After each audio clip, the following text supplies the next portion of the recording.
You have to say yes. I love him. Why are you hesitating? I can't marry you. Yes, I can.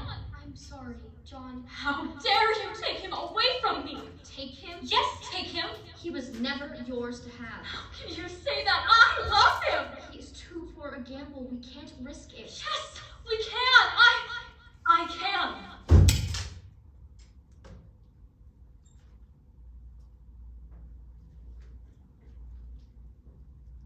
Will you marry me? You can't do this to me.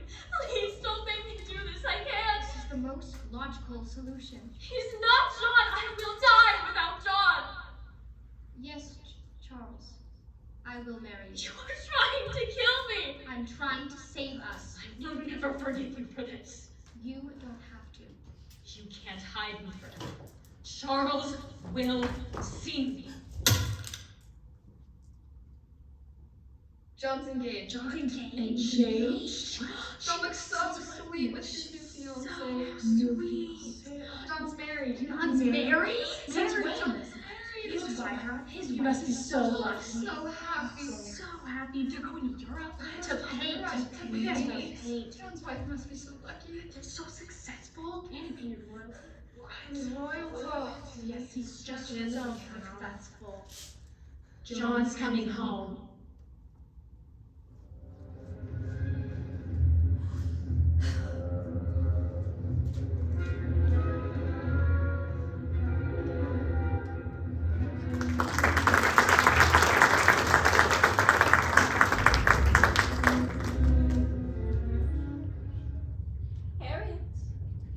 Harriet, my other self? My trade self? Yes. I want to talk to you. Well, Oh, Harriet, you are beautiful today. am I presentable, Hetty? Suits me. I tried to make the best of the good points. My passions are deeper than yours. I can't keep on the mask as you do. I'm crude and real. You are my appearance in the world. I'm what you wish the world believed you are. You are the part of me that has been trained.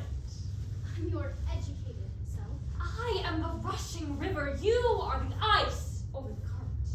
I'm your subtle overtones. But together, we are one woman, the wife of Charles Goodrich. There I disagree with you, Hetty. I alone am his wife. Harriet, how can you say such a thing? Certainly, I am the one who flatters him. I have to be the one to talk to him. If I gave you a chance, you would tell him at once that you dislike him. Well, I don't love him, that's certain.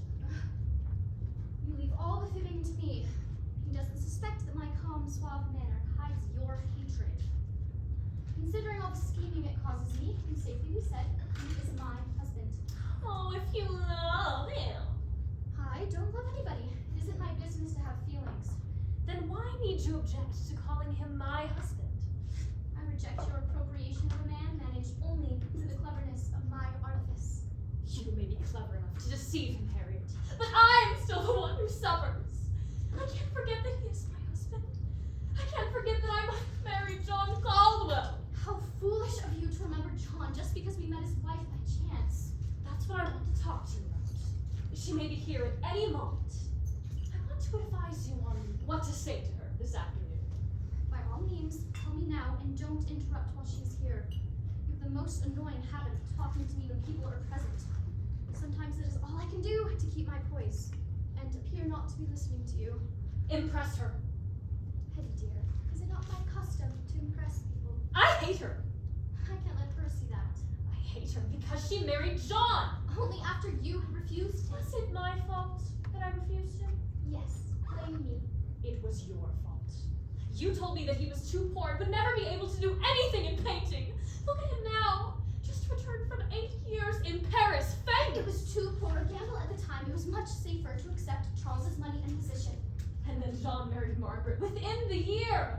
Out of spite, Freckled, gawky-looking thing she was, too. you're a good proof of her. She was stunning the other morning. Make her jealous today. Shall I be haughty or caustic or cordial? Above all else, you must let her know that we are rich. Oh yes, I do that quite easily now. You must put it on a bit. Never fear. Tell her I love my husband. My husband. Are you going to quarrel with me? No, I have no desire to quarrel with you. It's much too uncomfortable and dry.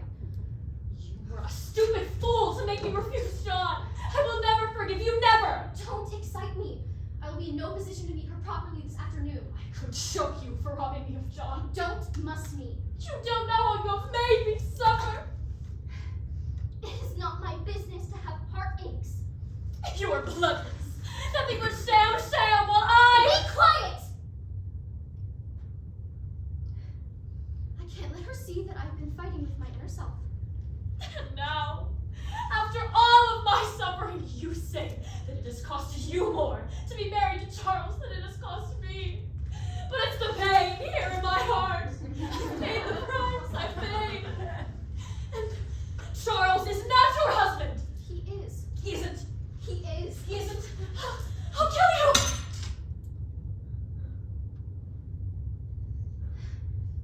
Don't. You're stronger than I. Say he's mine. He's ours. There she is now. Wait. I can't let the doorman hear my real self. It's much too improper. Show Mrs. Caldwell up. I'm so excited. My heart's in my mouth. In that state you put my nerves into. Don't let her see that you're nervous. Tell her Charles is rich and fascinating. Boast of our friends and to make her feel she needs us. I shall make her ask John to paint us. That's just my thought. If John paints our portrait. Oh, we're an exquisite gal. And make him fall in love again. Yes. Yes. Margaret, it's so good to see you. That's a lie. How enchanting it is to see you, Harry. I'd fight you if I dare. Wasn't our meeting a stroke of luck? I've thought of you so often, Harriet, and to come back and find you living in New York. Mr. Goodrich has many interests here. Flatter her? I know. Mr. Goodrich is so Sickening. successful. Tell him you're rich. Won't you sit down? What a beautiful lamp. Do you like it? I'm afraid Charles paid an extravagant price. I don't believe it. I'm sure he must have.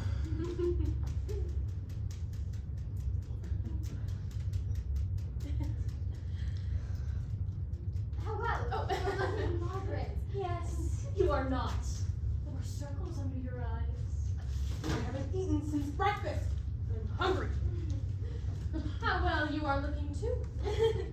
You have hard lines about your lips. Are you happy? Don't let her know that I'm unhappy. Why shouldn't I look well? My life is full, happy, complete. I wonder. Tell her we have an automobile. My life is complete too.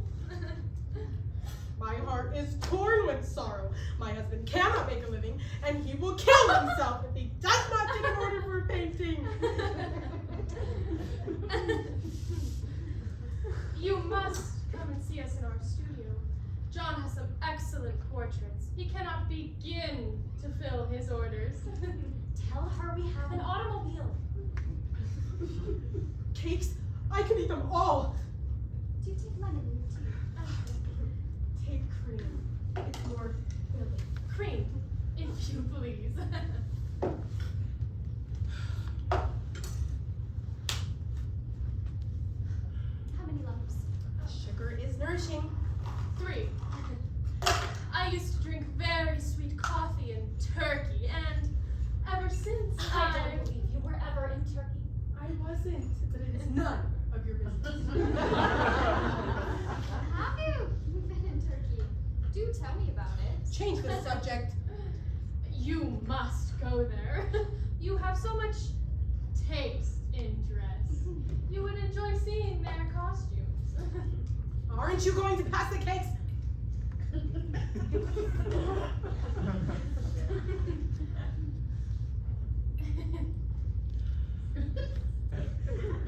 Cake.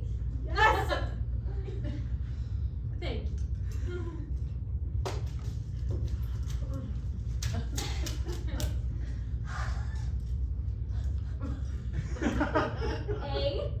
A-U-T-O. Automobile!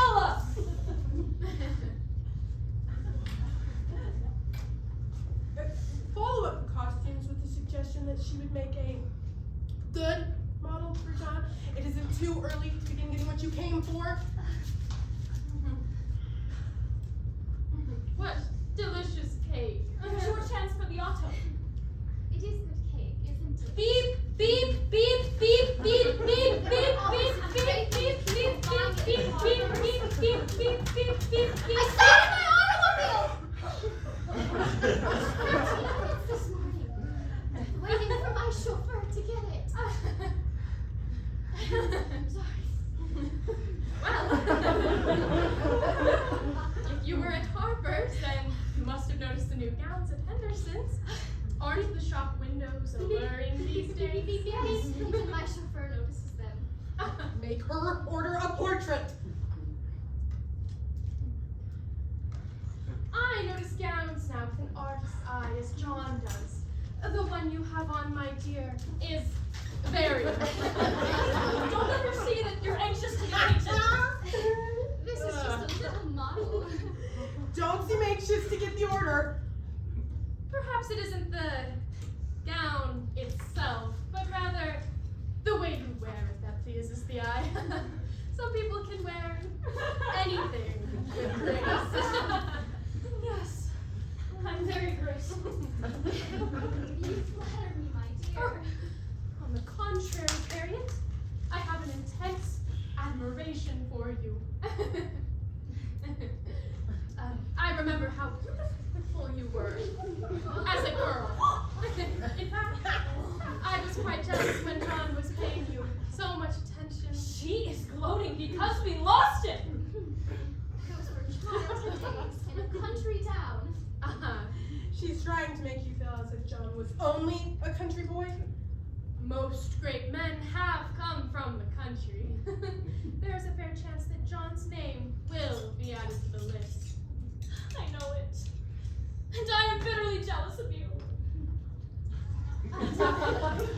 Much of his success too, Margaret, dear. Your experience in economy and ability to endure hardship. Those first few years in Paris must have been a struggle. She is sneering at your poverty. Yes.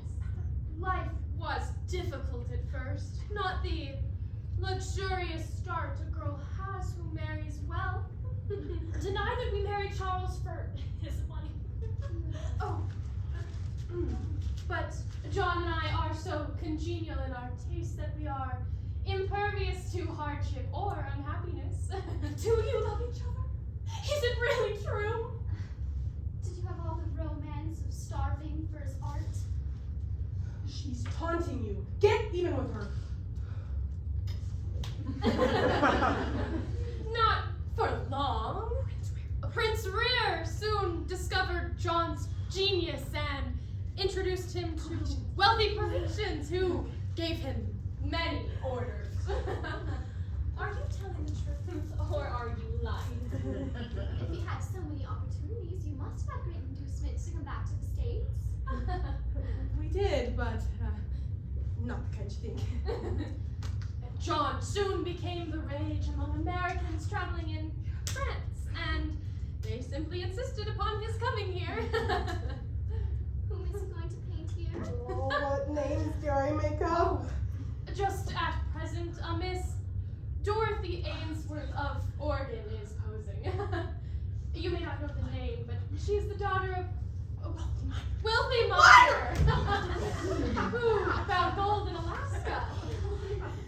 I dare say there are a great many Western people we have never heard of.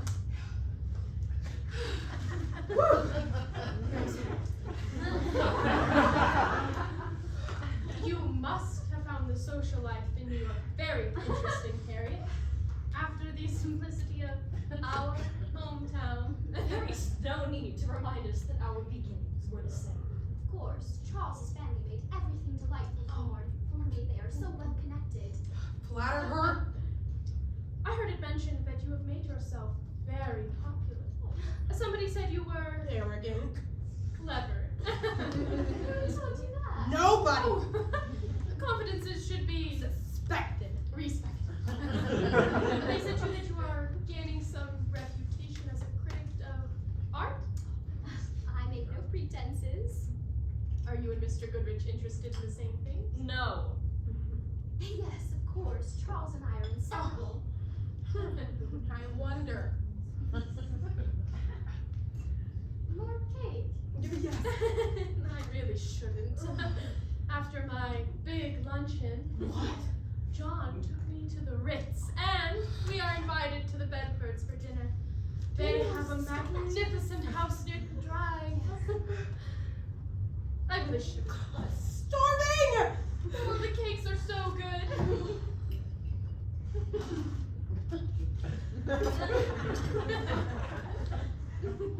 More tea? Yes. Oh, no thank you.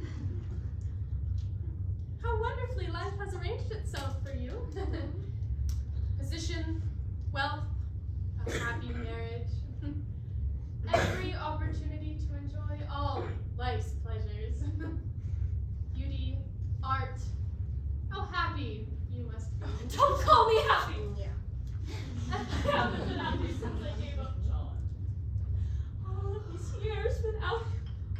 A future? Without him? No. No. I shall win him back away from you, away from you.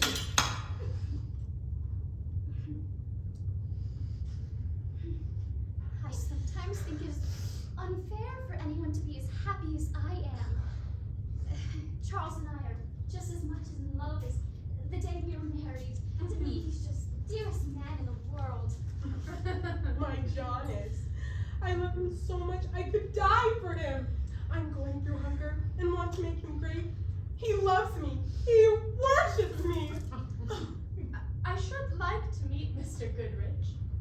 Bring him to our studio. John has some sketches to show. Well, not many, because all the portraits are purchased by the subjects. He gets as much as $4,000 Oh my. now. Don't pay that much. As much as that. It's not too much when one considers that John is in the foremost rank of artists today. A picture painted by him will double, triple in value. It's all a lie. He's growing weak with despair. Does he paint all day long? No, he draws advertisements for our bread. When you and your husband come to see us, telephone first. Yes, so he can get the advertisement out of the way. Otherwise, you might arrive while he has a sitter, and John refuses to let me disturb him then. Make her ask for the order. The Roche offered to paint me for 1,000. Louis Lagrange's reputation isn't worth more than that. I've heard his work is well mentioned. Yes, he is doing splendid work. Oh, dear me, no. He is only praised by the masses, not by all artists themselves. Must I really pay the full price? I guess if he's not respected by artists, it would be a waste of time to sit for him, wouldn't it? Just give us the order. John is so despondent he can't endure much longer. Help us. Help me. Save us. Yes, I think it would. Don't seem too eager. Though, if it's only 1,000, one might consider it. If you really wish to be painted, why not give a little more and have a portrait really worthwhile? After all, John might be induced to paint you a little below his price, considering you used to be such good friends. Now we've got her. That's very sweet. Of course, I don't know. Of course, I don't know whether John would. He is very peculiar in these matters. He sets value to his work and thinks it beneath him to discuss price. You needn't try to make us feel small. Still, I might quite delicately mention that, inasmuch as you have many influential friends, you would be very glad to. Finish what I don't want to say. Help her out. Of course. Introductions will follow the exhibition of my portrait. Ah. No doubt. Be patronizing. No doubt. I shall introduce your husband to his advantage. Saved. If I find John in a propitious mood, I shall take pleasure, for your sake, in telling him about your beauty. just as you are sitting now would be a lovely pose. We can go now. Don't let her think she's doing us a favor. It will give me pleasure to add my name to your husband's list of patronesses. Run home and tell John the good news. I had little guessed when I'd come for a pleasant chat about old times that it would develop into business arrangements. I had no idea, Harriet, that any intention of being painted by Lagrange too. Well, I came just in time to rescue you. You managed the order very well. She doesn't suspect that you wanted it. Run home and tell John. Hurry! Hurry! No, if I'm not satisfied with my portrait, I shall blame you, Margaret dear, for I am relying upon your opinion of John's talents. Run home and tell John. But you always had a brilliant mind, Margaret. It is you who flatter now. One does not flatter when one tells the truth.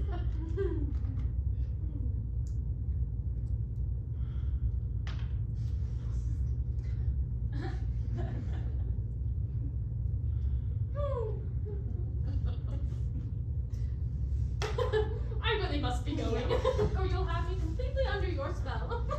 Yes, Juno, I have to dress for dinner. Oh, don't hurry. I hate you!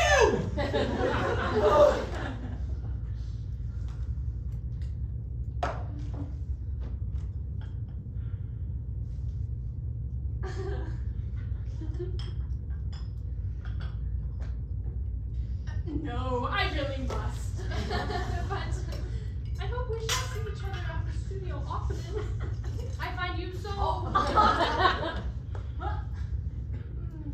stimulating. I hate you! It is indeed gratifying to find a kindred spirit. I came for your gold. How delightful it is to know you again. I am going to make you and your husband suffer! My kind regards to John. He has forgotten all about you. He will be so happy to receive them. I can hardly wait to talk to you again. I shall wait then until you send me word. Oh, I shall speak to John about it as soon as I can and tell you when to come. I love him! He's starving! I love him! I'm starving! I'm going to take him away from you! I want your money. And your influence. I'm going to rob you! Rob you!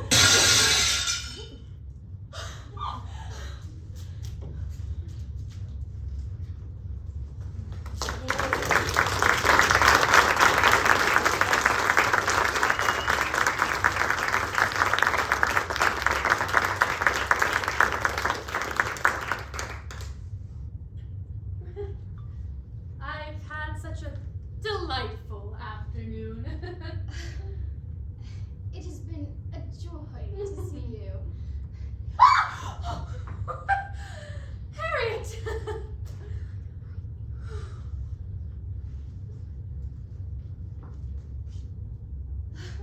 Sorry.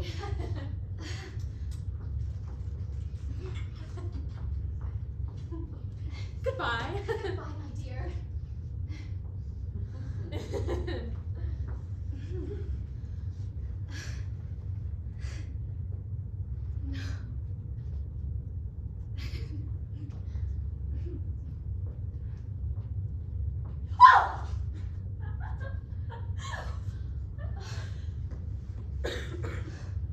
No. Harriet, my other self, my trained self. Hetty. Stop that.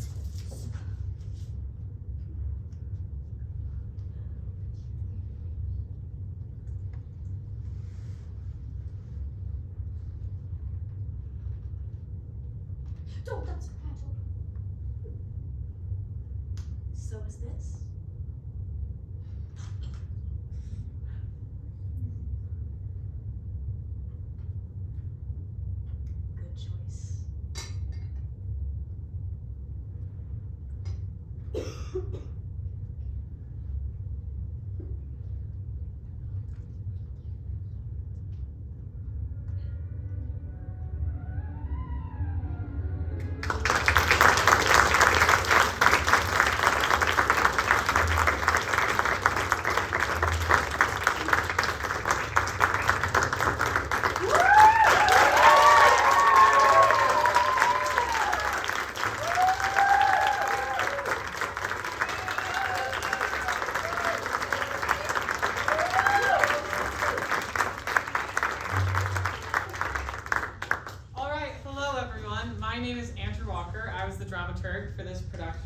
have questions about what that is, come chat with me after, because I'd love to chat.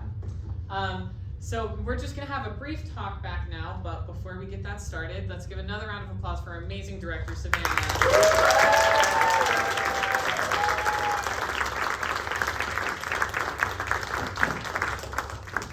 Okay, so we're just gonna have a brief talk back, so we're gonna ask you maybe some things about what you were thinking with different messages of the show, and then we'll give you an opportunity to ask some questions of our actors and our amazing director.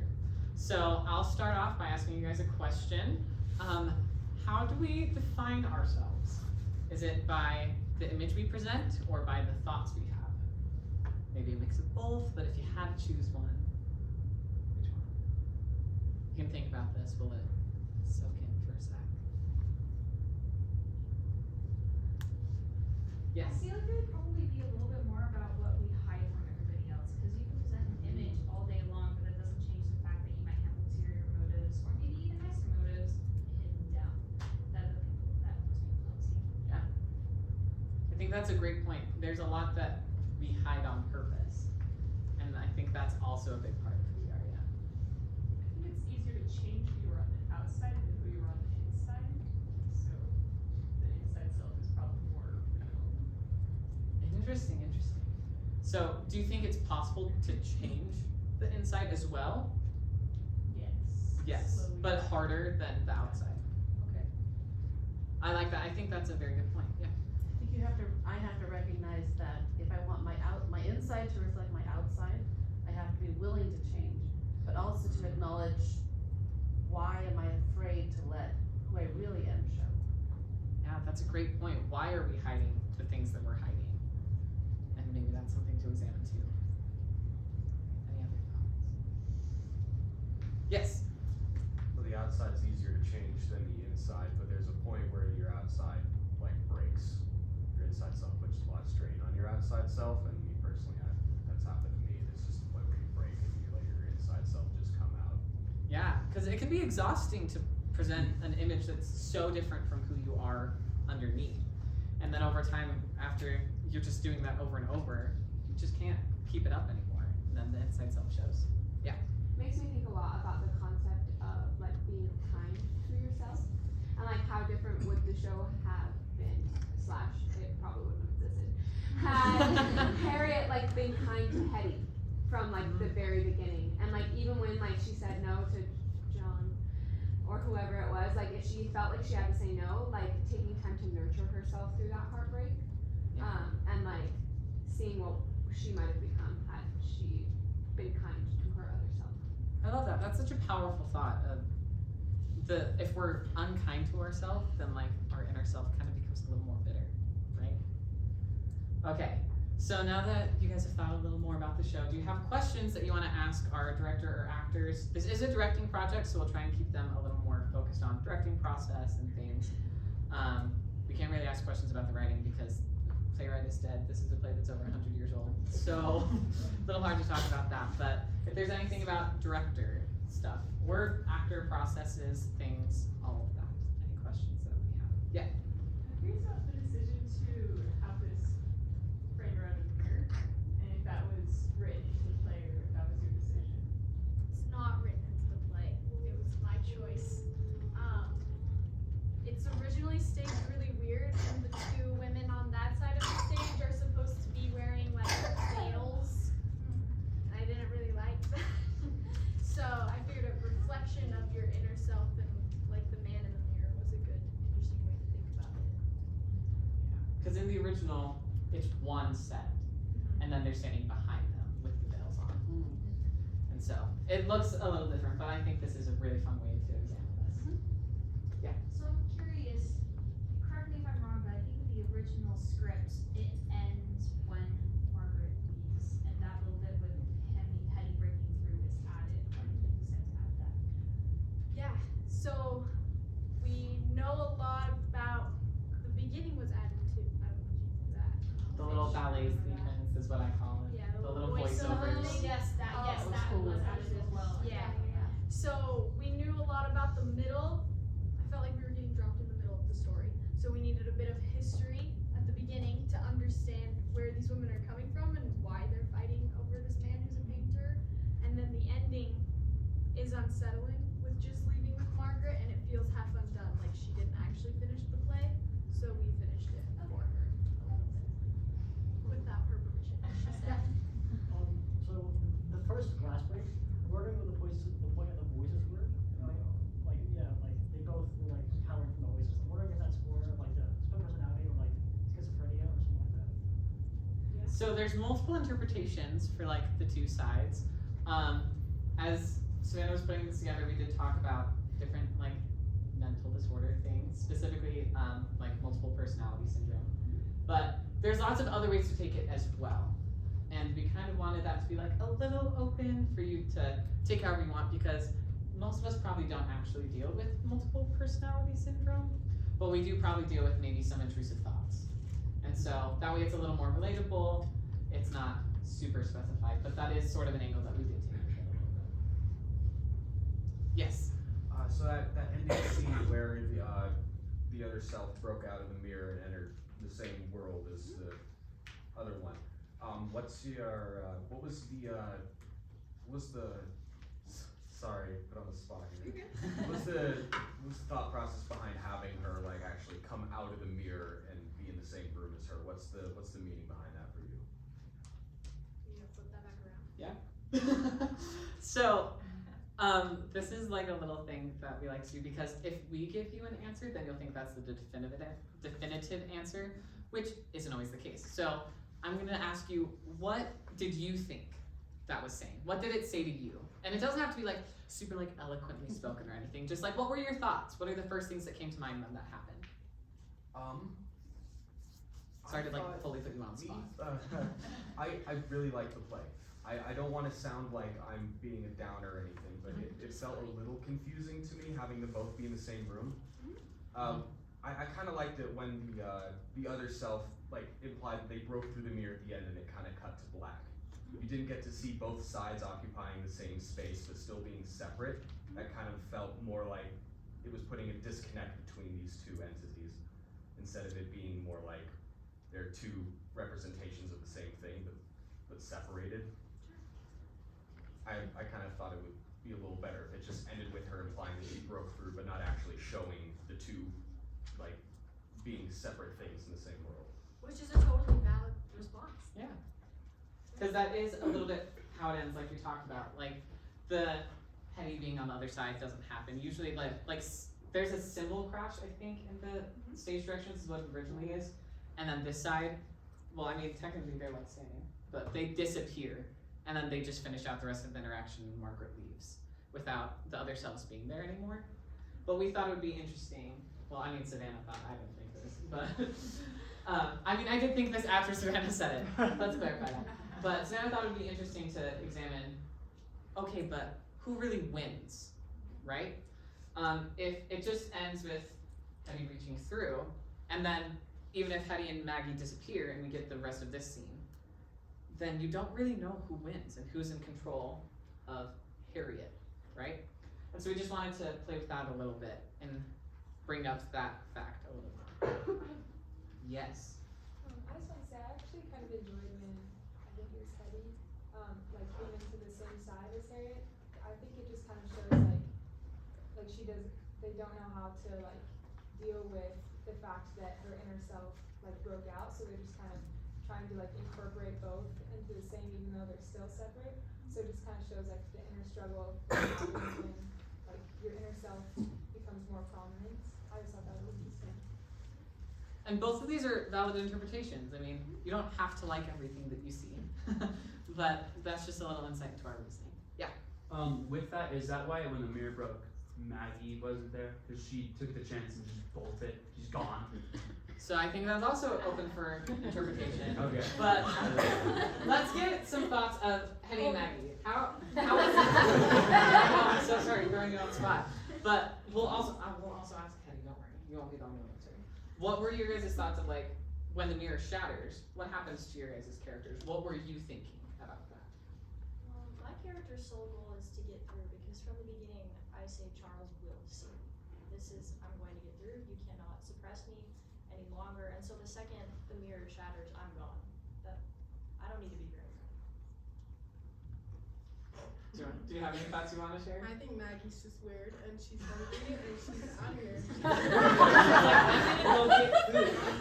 Margaret's not in control of me anymore. I can eat as much as I want. Solid. So that's a little insight there.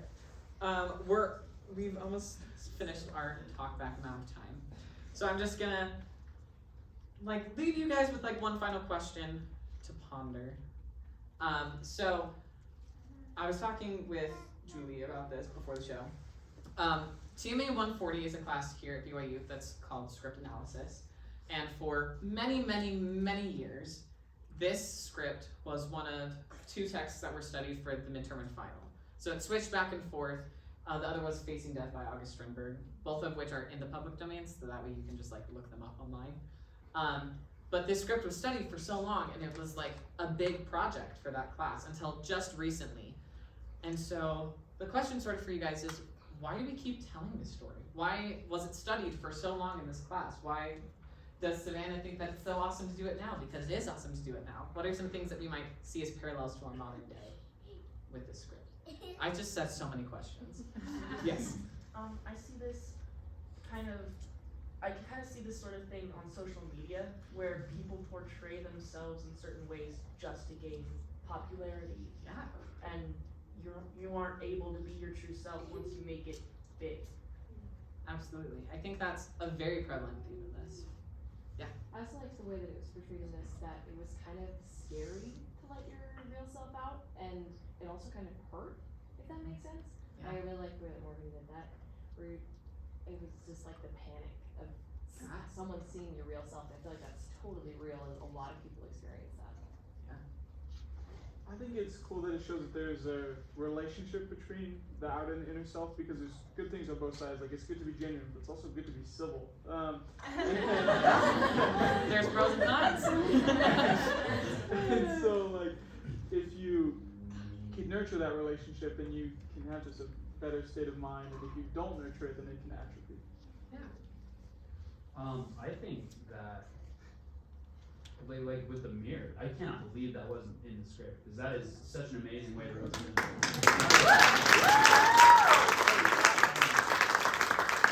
And I think just the fact that you can still make changes like that while still respecting the story means that there's still a story to be told. And I think it's amazing. Yeah, I think Savannah did such a great job with this. I took TMA 140 and we all had to do different presentations on it, and there were a whole bunch of groups. And none of them did anything like this. And so coming into this project with Savannah's concept, I was like, this is so cool and interesting and new, which is actually kind of exciting for the fact that it's been studied so many times, and I don't think anyone has done this kind of a take on it before. So thank you all so much for coming. Let's give one more round of applause.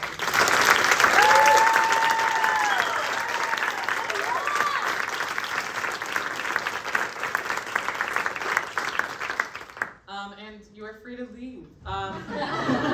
There's a lobby display out there where you can write secrets and put it on a little board. I think it's really fun. On the program, there's a QR code to the website, so you can learn more about the directing process stuff, different things that happen. You can watch some TikToks that we made that are really funny. I highly recommend it. So lots of things, but thank you all so much for coming.